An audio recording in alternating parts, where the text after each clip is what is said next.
الصديق يحيى العيوني من مدينة نيويورك يعتذر، ولكن أرسل المداخلة اللي غنحاول نقراها، نحاول بإيجاز وغنستعمل الكرونو واخا غنقراها.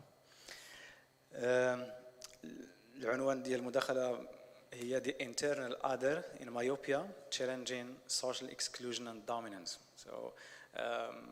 الآخر الداخلي في فيلم مايوبيا، في هذا العنوان الإنجليزي، أو فيلم قصار نظر للمخرجة سناء عكرود.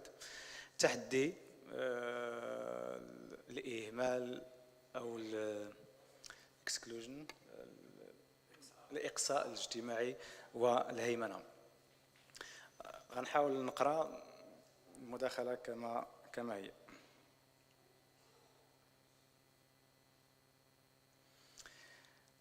Over the past few decades, so the portrayal of women in Moroccan films has transformed significantly.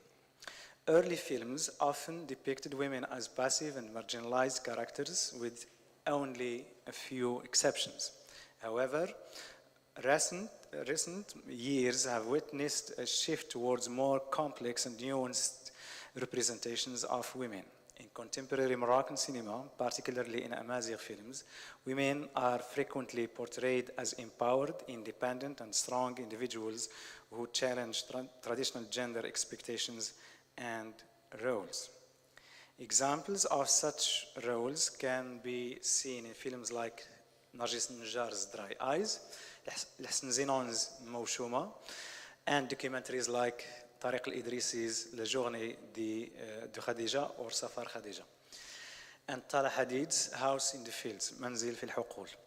In 2020, Sana Akrud released her compelling film Myopia, which tells the story of women's struggle in Amazigh communities. So الفيلم يتحدث عن نضال المرأة الأمازيغية.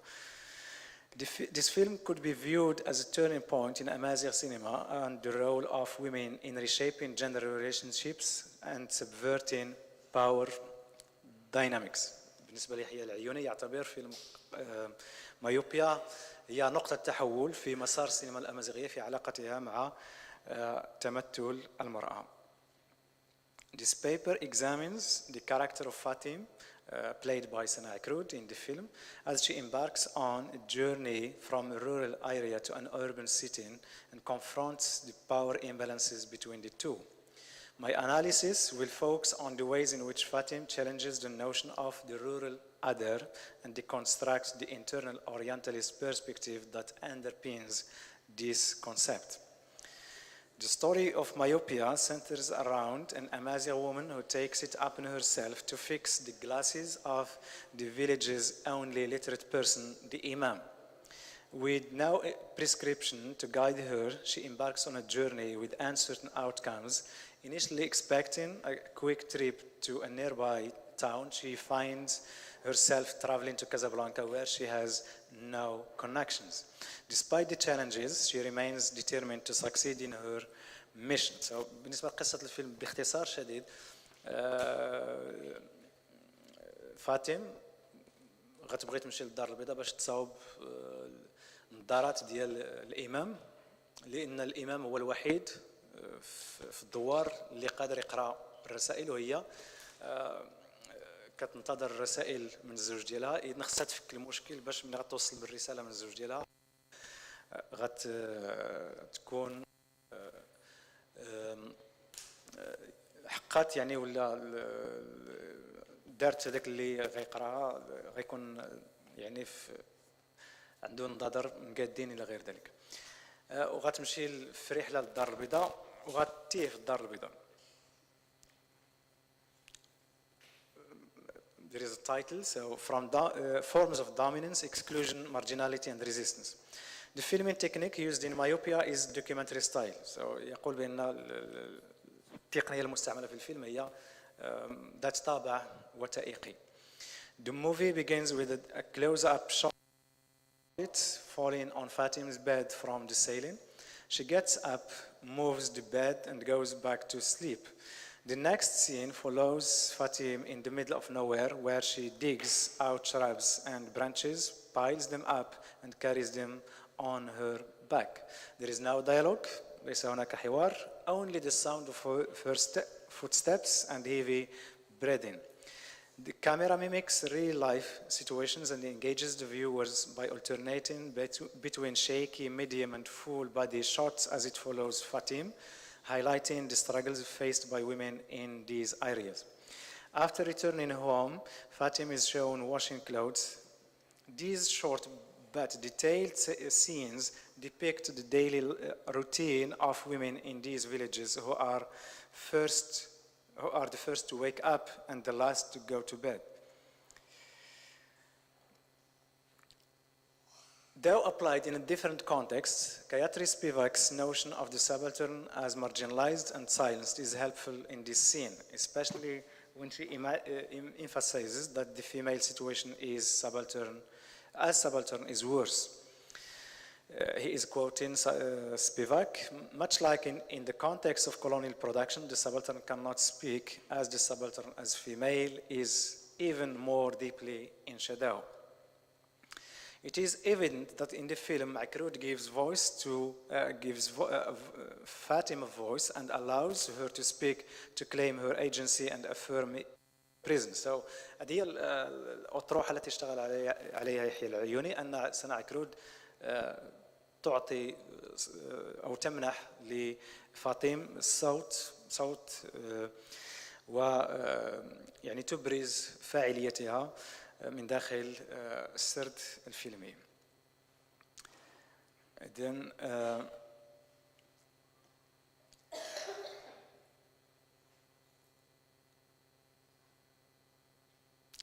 so بالنسبة لفاطم, she is fully conscious of her duties and responsibilities. When the journalist accused her of being selfish in going on the trip and risking her baby's life, Fatim was infuriated and could not remain silent in front of the accusation she received. Her self-awareness is indicative of her ability to speak and defend herself. Then another scene that shows the failure of the hegemonic discourse to impose its dominance is when the journalist asks Fatim about her religion and Fatim says that God forgot to visit them. Fatim expressed her anger and frustration in a moment of weakness. Her honest answer was a reaction to the journalist's earlier question about the importance of education and knowledge, which Fatim does not have. Fatim said, it does not matter which God one believes in, knowing God does not require a degree to feel his presence or absence. فاطم تقول بأنه لا يهم الإله الذي نؤمن به معرفة الله لا تستدعي درجة علمية لمعرفة حضوره من غيابه.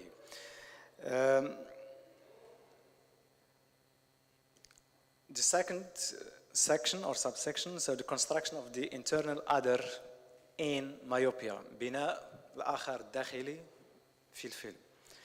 Edward Said's notion of self and other as they relate to Orientalism could be helpful to some extent in helping us understand the position Fatim and her community occupy in the film.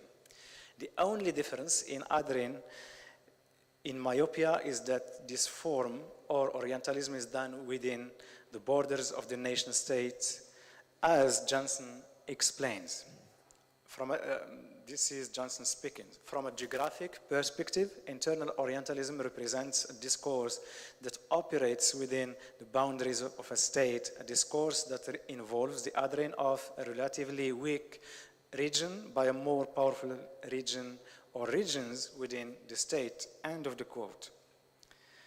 Fatim and her community are seen as others in many instances of the film. In a scene when the human rights activists were seen talking about where Fatim came from, one of them said, "She comes from the mountains, she is not like us," and continued, "They endured, they have frightened, and they forgive easily, no matter how harmed she is, and she won't say anything." The activist is speaking for Fatima and her community, reflecting the stereotypical image she has constructed about people living in remote areas. She evokes the us-them concept that Said speaks about extensively. The self tries to always put the other in an inferior position and exercise hegemonic power over them. The other is assumed to lack knowledge and the ability to represent themselves. Fatim is seen precisely in this way from, I'm sorry, okay.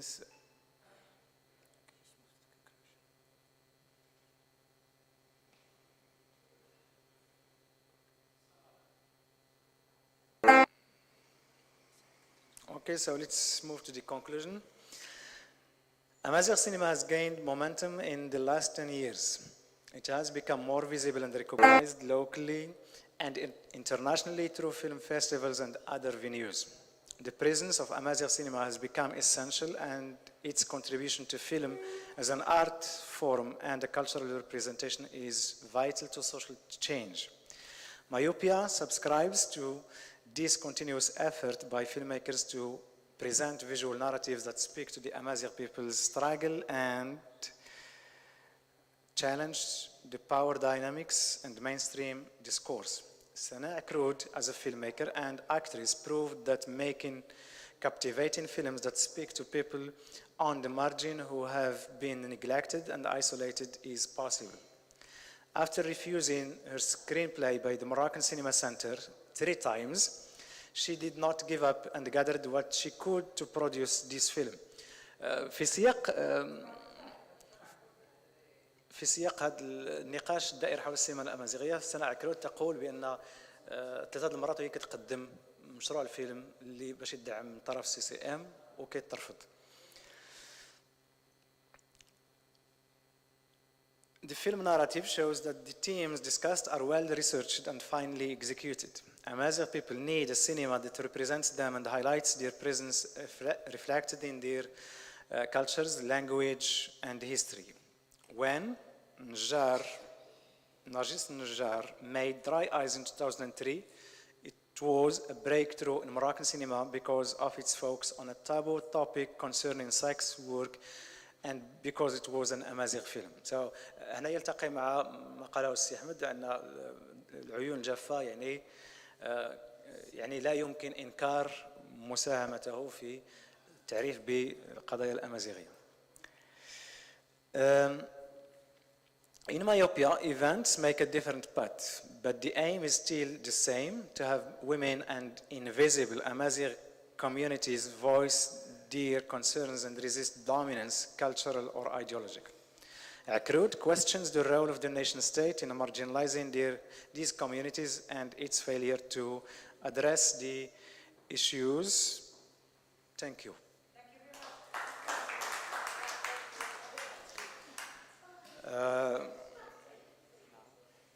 المداخلة 12 دقيقة و15 ثانية، 10 دقائق و 2 دقائق ديال الزيادة.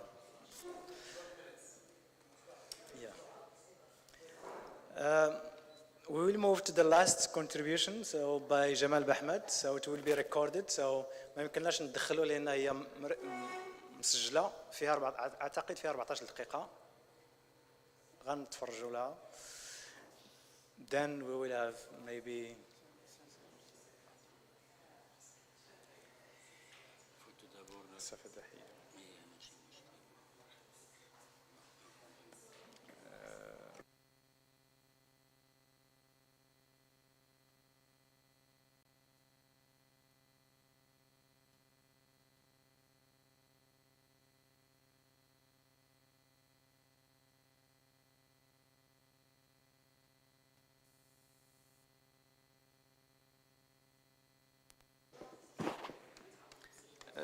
غير بالنسبة للمداخلة ديال جمال بحمد تحت عنوان Regarding Eto 1934 Revisiting the Berber Myth in French Colonial Cinema. So مشاهدة فيلم إيطو السنة الذي تم إنتاجه من طرف فرنسا سنة 1934.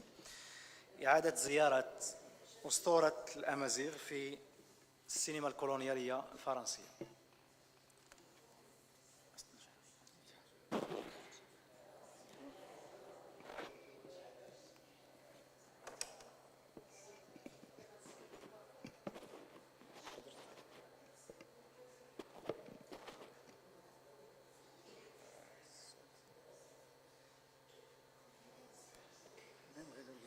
زويري راه داونيني خسر فتي وريد يوسي وريد الحالة ديال السيسي ديفني مشان أزول إمدكال تيمدكال أزول إويدود إذن غيحطنا السيويرة وطاتين أمقران. أهلا بالزميلات والزملاء، شكرا للحضور الكريم. كتي زويري راه داونيني خسر فتي وريد يوسي وريد تيجي الحالة ديال السيسي ديفني مشان غير داون نسيو غيف تفرتينو غيف طريقة ناروخ غيف تمغارين تمين السينما ستمازيغ نغد السينما نايتو كان غيف إمازيغ راه تساول خص نكليزيت سورفات يخفت الدغاو نتات مشان دا تساول خص نكليزيت راه داونيني مخفت تارتي لي طريقة الوقت نكت لا فرنسا المغرب تسبنيول ومزنتا مازيرت ماشي مزنتيت غير البارود ومزنتيت غير العسكر ومزنتي تعاود ستولافين ومزنتي تعاود تصاور الصور ناس نتي نستعرض سكر نواهلين نيد الفيلم الفيلم غاد نتاني مدنية السينما المغرب غاد نتاني ندير مدني فرنسا يتميز رياضي أرسكر إن الأفلام أرسكر يا التصوير يا التولاف تغيف إمازيغن تغيف مغربين سلعمت ما نمشي نيهان ما نمشي نسكسيو فرنسا. Right, so now I turn to English. So my paper is about French colonial film called Ito that was made in 1934, and it is a very celebrated film. It's very famous, but also very influential. This film is really about so many things. It's about the Battle of Lehri, which took actually part in the Middle Atlas Mountains in Morocco in 1914, whereby Zayan people, Zayan Confederation, under the leadership of Mohammed Zayani, managed to crush the French army in a very famous battle. So that inspired this film. But also the film is really about the Amazigh people themselves. And we will see that this representation is, as much as it tries to give a just and fair image of the Amazigh people in Morocco by putting a lot of their language on screen and by trying to just, film also the film on location and so on. It at the same time is affected by colonial discourse or like the French colonial vision and discourse about the Amazigh people. And this is what I will be trying to explain in this presentation. So we move on. So this is a film that is really part of the body of French colonial cinema in Morocco. A lot of films were made, and this is one of the most accomplished, like aesthetically speaking, but also one of the most discussed, because a lot of people think that this is a colonial film, yes, but it's also different because it tries to it begs to differ from other colonial films in terms of how it tries to represent, the Moroccan people and Amazigh people in particular. But the film was made at a time when there was a lot of debate about the relationship between French colonial ideology and ethnic groups in North Africa. The main ethnic group then and now is the Amazigh people, or what French call the Berbères. And French viewed them as a kind of warrior race, a people who are very strong, very powerful, and also French were not actually kind of surprised that the Amazigh defended their land and defended all over the place, not just in Morocco, but also in Algeria. They took arms and they defended their country against French colonizer. So, but actually when French arrived in Algeria in 1830, they thought that the Amazigh were different from what they called the Arabs or the Muslims, and then that they were actually although they were Muslim, they were barely Muslim because they had been converted only, when the Arabs arrived in the 7th century, but also it seems that they are just different from what French called the Arabs, by which they meant people who lived in cities. And the French believed that if they show the merits or what France was bringing to North Africa, that means in terms of education and infrastructure and so on, the Amazigh people would not resist them. But French were very surprised because very soon after in Algeria, I mean, the Kabyle region in particular, but also all over the place, it was mostly like Amazigh people who took up arms and just defended their country and their lands against French occupation. Also, this film was made, in 1934, so that was just 3 years after the infamous, like, Berber Dahir. Well, what is called Berber Dahir is actually a misnomer because that's not its real name. So it was actually like a law that was signed by the Moroccan Sultan, of course, under French guidance, that allowed the Amazigh to just keep using their own customary law in terms of civil, like, law cases in courts. And they had done the same thing for Muslim courts, and they had done the same thing also for Jewish courts with the Tahrir of 1918. But in this case, like the urban elites, especially in Fez, but also Rabat, that had started to, I mean, get a French education in particular, but also just, Quranic education, they rose up against this and, interpreted it as a sign of France trying to divide like the Amazigh from the Arabs, in Morocco. And then actually that was one of the founding myths, because it's not really a fact. It's one of the founding myths of Moroccan nationalism during the colonial period, and which would serve to marginalize Amazigh people in general, but also their language and culture in public space, in education, in media, a fact that we still live with today. Now, the film itself was shot entirely on location, which is very, very important because very few films had been shot on location in Morocco. Some of them, like Maktoub 1919, was the first to be shot on location in Morocco. But when you compare it to Ito is a much longer film, but also a much more rich film. And then also the majority of actors in the film are Amazigh, where they had been chosen, and the film was shot in Telwet, and again, thanks to Basha al-Glawi's, intervention. So he sent like the film crew to Telwet, his home place, where he had a kasbah. And actually, if you watch the film, it's available on YouTube. You'll see that a lot of the scenes that take place in Basha al-Glawi's, kasbah in Telwet. And also another remarkable thing about this film is that dialogue, like the language used in conversations and dialogue in the film, is evenly, like 50-50, divided between Tamazight and French. Well, I would not want to spoil the plot for you. I invite you to watch the film because now it's available on YouTube. But it's a love story between Ito and a man, Milud, and they both belong to different clans. So, Milud belongs to a different clan. Ito is the daughter of Hammu, and both their fathers, they are actually, they are sheikhs, so they are the leaders of their tribes, and they are both at the beginning of the film, they make a deal to resist French occupation. But very soon after, like when Milud's clan's sheep are dying and people, and especially like Milud's uncle is suffering, I will not go into details, but the thing that happens is that, a French, pilot is captured, taken hostage to Milud's clan. His father is Sheikh Hassan or Lahsan. And then, they just, get treatment from a French doctor. And then when they see like the French medicine, they just change camp and then they betray Milud's father, Sheikh Hassan, betrays Sheikh Hammu and says, I will not resist French because I think what they are bringing us is good, is just medicine and civilization. And basically the film in this way divides the Amazigh people into good versus bad Berbers.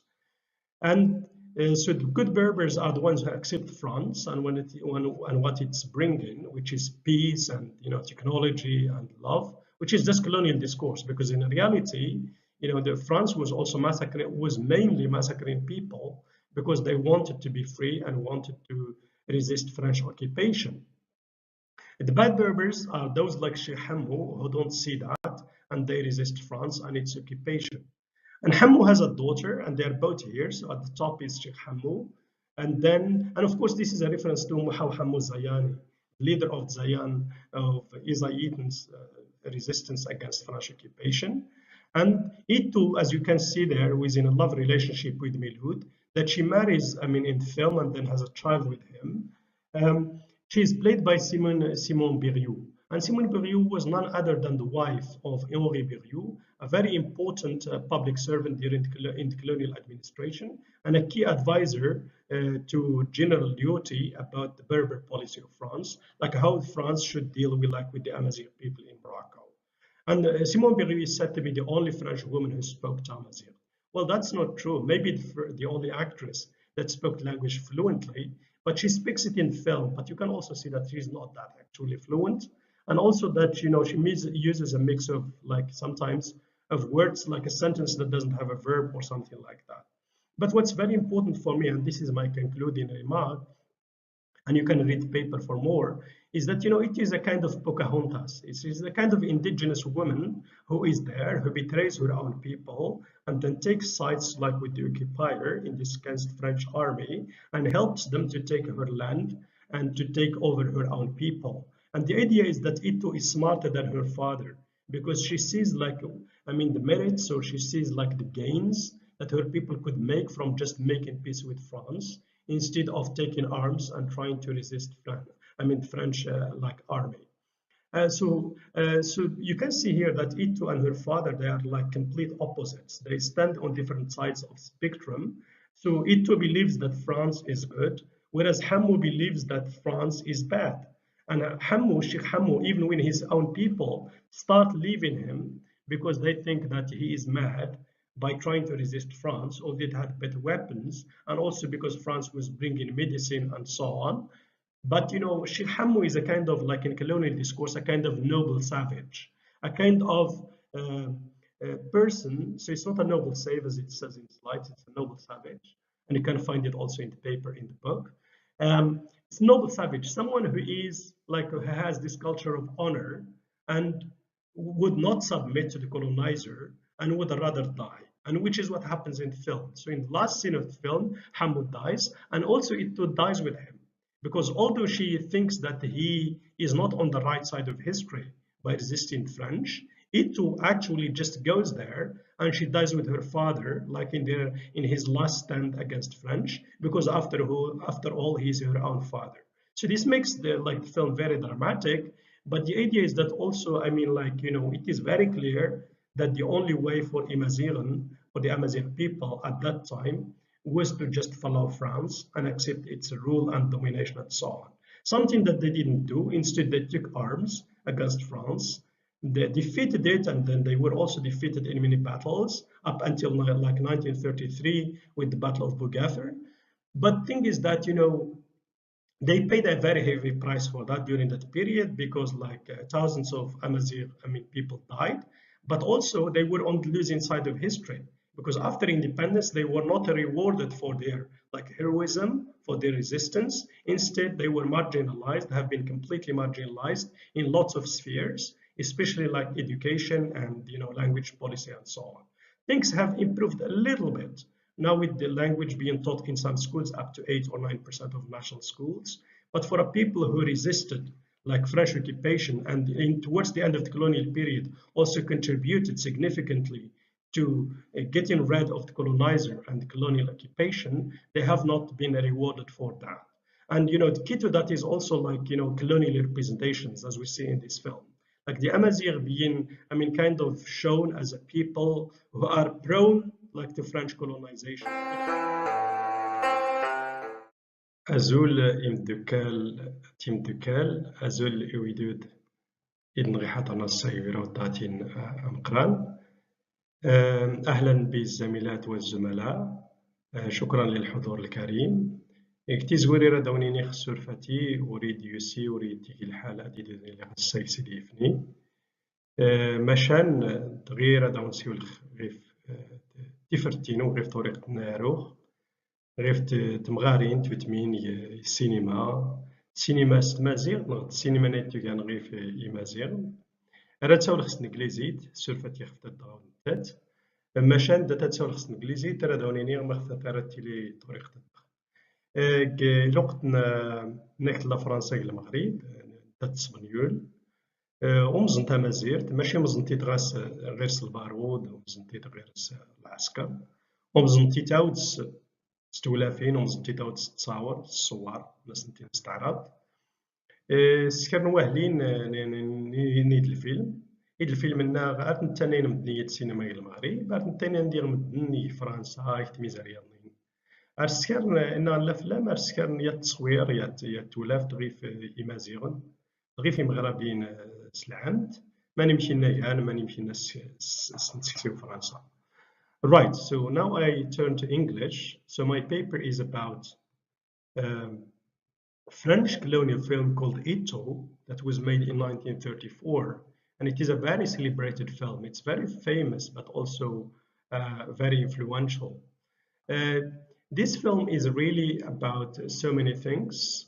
It's about the Battle of Lehri, which took actually part in the Middle Atlas Mountains in Morocco in 1914. Colonization, as soon as they see that it is bringing them all sorts of good things and so on and so forth.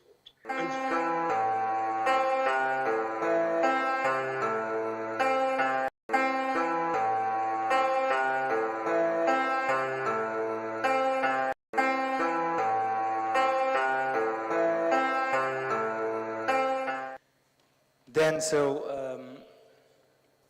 we would like the floor for any question, any comment. So, إذا كان شي سؤال.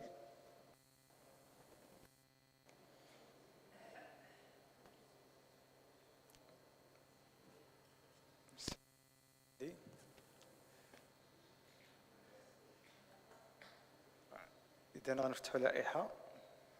سي محمد البوعيادي. يلا أصحاب الإنجليزية.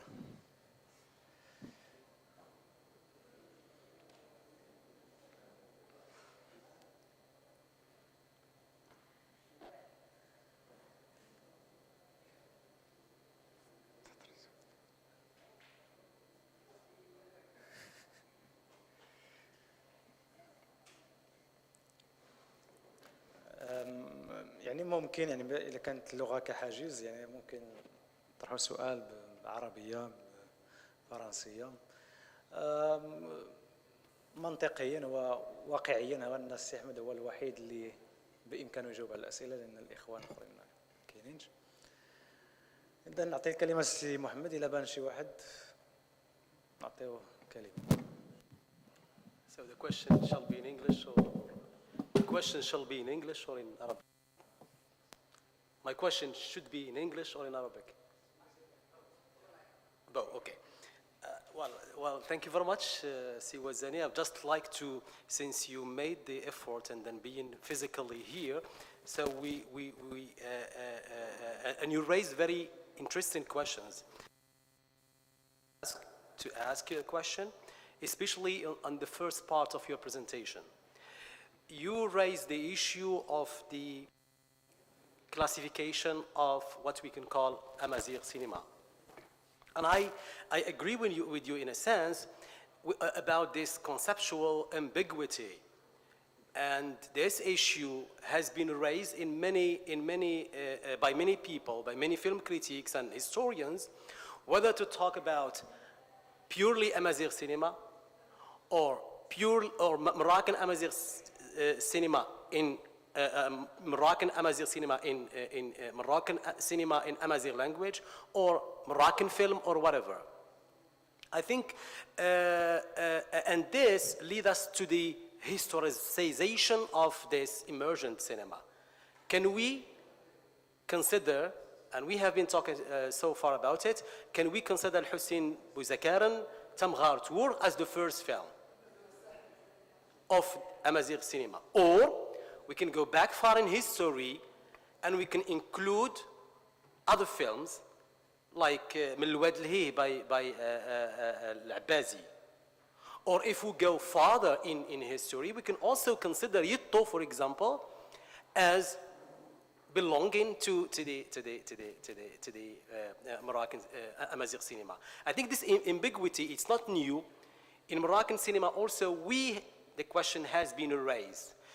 Do we have Moroccan cinema that has a particular identity which is very clear, that defines its Moroccanness, or we have only Moroccan films? I feel that the questions you raise are pertinent, and then the same cycle concerning this question of categorizing our cinema is repeating itself. Okay, and thank you. It's not like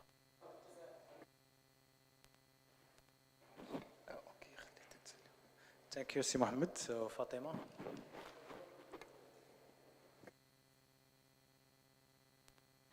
السلام عليكم. تعربت. عندي غير واحد السؤال. الأستاذ التهامي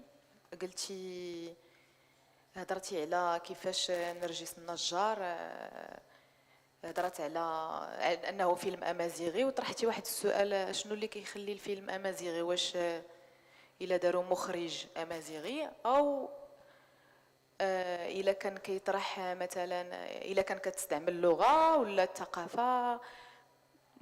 طرحتي هاد السؤال هذا، واش ممكن تجاوب عليه؟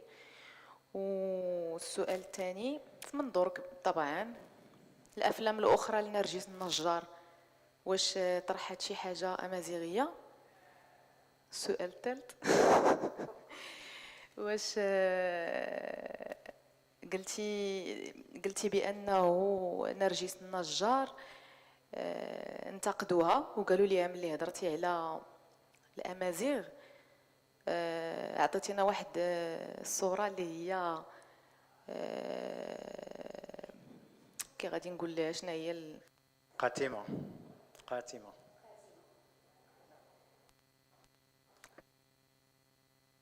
constituée بالعربية عاهرة. وصافي، وعلاش دافعتي عليها؟ شكرا. شكرا. Thank you, Fatima. سناء. شكرا. الانترفونسيون ديالك تري انتريسونت، عجبتني بزاف. انا ما تفرجتش في الفيلم نرجس النجار.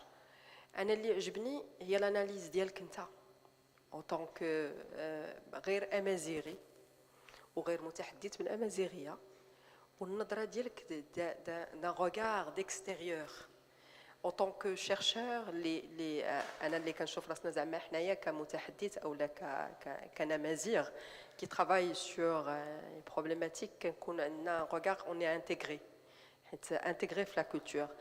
ولكن ce que j'ai beaucoup aimé c'est le regard extérieur اللي انت كتشوف به هذيك داك العمل اللي كتشوفو انت كأم. لو دوزيام بوين que j'ai beaucoup aimé aussi منين هضرتي على التاتواج، على الرمزيه في العمل الامازيغي، حتى هو هذا سي ان بوين que j'ai beaucoup aimé اللي besoin d'un regard extérieur في لي طرافو ديالنا او حتى في النقد ديال العمل. حيت ملي كتكون دو هذيك الثقافه كاينين بعض الاشياء اللي نقدروا حنا نتغافلوا عليها او ما كنقدروش نشوفوها. باغ كونطخ اللي كيكون عنده نظره خارجيه كانه كتبان ليه حوايج اخرين. هذا الشيء اللي عندي، وشكرا بزاف. ميرسي.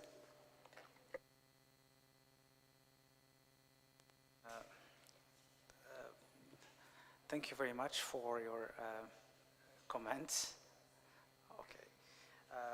As for Mr. Al-Bouayyadi's, I think it's more of a comment than a question. So I started the presentation by this idea of the classification, and here I combine your remarks. So both of them. So my mission as a researcher, because the mission of a researcher is to ask questions, okay? And the same, let me assure you, this happens also to diasporic cinema, cinema shatat or cinema al-mahjar. So speak about cinema that is produced by diasporic filmmakers, those who are trained and educated abroad, or are we talking about cinema that deals with issues of identity, ambivalence, and identity crisis? So there is, I don't think that I am in the position to classify Amazigh cinema. Maybe it's up for you, especially, not only for you, maybe for time to decide on what, because even Mr. Bouayyadi talks about some, this predates Tamghart, Ourg, as Amazigh, because they raised the Amazigh question. So that's why I think time is going to, as you say, to show us, okay, what do we mean by Amazigh cinema. But I think it's very important, not only in Morocco, but even outside. And I think that filmmakers like Narjis Najjar, like Yasmin Al-Qassari, they hasten to air their films in. عرس ليلى تدبيره عام، يعني كان هناك مجهود